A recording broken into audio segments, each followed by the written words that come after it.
Така, кога сме веќе кај идните проекти, сакам кратко, бидејќи времето не гази, збор два околу гасоводот. Фамозниот гасовод кој што градоначалникот на општина Струмица реши сам да го донесе со буџетот од општината, но тој ќе протече само во општинските згради, односно во училиштата, во собранието, во болницата и така натаму. Има ли шанса во догледно време струмичани да добијат гасовод?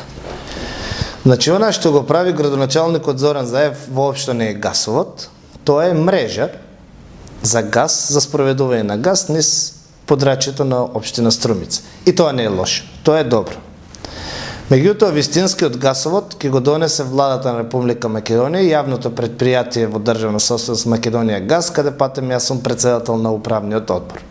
Значи, веќе се изработени најголемиот дел од проектите, обезбедена е дел од финанската конструкција, значи покрај враќањето на клириншкиот долг од Русија, веќе се преговара со две финансиски институции од надвор, кои се подготвени да инвестираат во меки кредити и потребно е да се започне од некаде крајот на оваа година или почетокот на рент, во зависност од временските услови, да се гради веќе гасоводот од Клечовце преку Штип, па едната траса доаѓа преку Радовиш, Хамзали, Струмица, продолжува спрема Стојаково, значи излегува на грчка страна, и втората траса од Штип се дели спрема Велес, Прилеп и така натаму.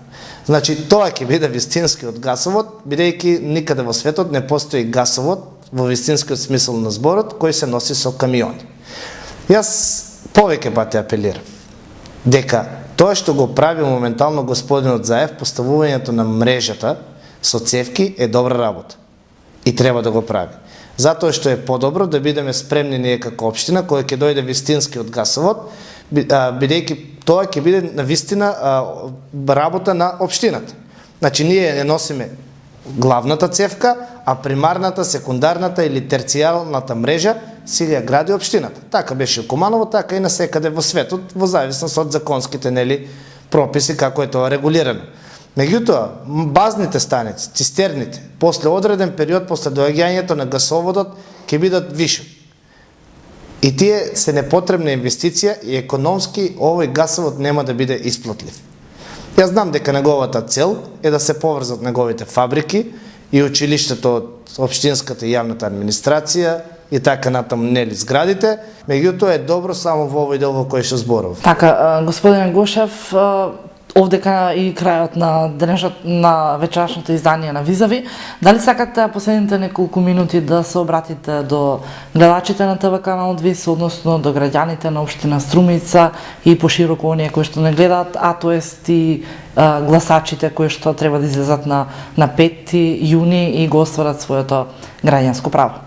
Како што ви рековте, за крај сакам да се обратам до сите граѓани на општина Струмица и Струмичкиот регион и сите гледачи на ТВ каналот ВИС и на оваа емисија, дека на 5 јуни е потребно да одлучат за кого ќе го дадат својот глас. Меѓутоа, тие треба самите да одлучат, а не некој друг да одлучува за нив. Посебно се обрекам кон младите луѓе кои прв пат имат право на глас, кон младите брачни парови, младината која што ги користи социјалните мрежи во текот на целиот ден, постојано да ги проверат нашите фанпејџеви, да ги проверат нашите веб страни, да ги проверат нашите профили на кои што ќе видат што нуди ВМРО ДПМН. Значи ние нудиме конкретни проекти, проекти кои што се издржани, проекти кои што и во наредниот период сигурно ќе бидат реализирани од страна на владата на Република Македонија. Исто така ги повикувам да проверат дали во 2011 година постои било каква политичка партија која што сака да ја добие довербата на граѓаните, а на избори да излезе со ливчиња наречени програма, и единственото нешто кое што им го нудат на граѓаните се 3 работи. Тоа е локум, кафе и наполитанки. Со локум, кафе и наполитанки не се добива власт. Власт се добива со конкретни проекти, со конкретна програма, а единствена таква програма е манифестот за реформи и развој на ВМРО ДПМН. И затоа јас ги повикувам сите граѓани на општина Струмица масовно на 5 јуни да излезат и да ја поддржат програмата на ВМРО ДПМН, да ме поддржат мене, да го поддржат господинот Ставрески и да го заокружат бројот 5, на гласачкото ливче. Така, ви благодарам господине Гошев што одвоивте време и бевте гостин во ТВ каналот ВИС, односно во нашата емисија Визавив. Ви посакувам успех за сите оние идеи и планови кои што ги имате зацртано за воиднина, а вам, почитувани гледачи, ви посакувам пријатна вечер, останете понатаму со нашиот канал. Од мене до гледање.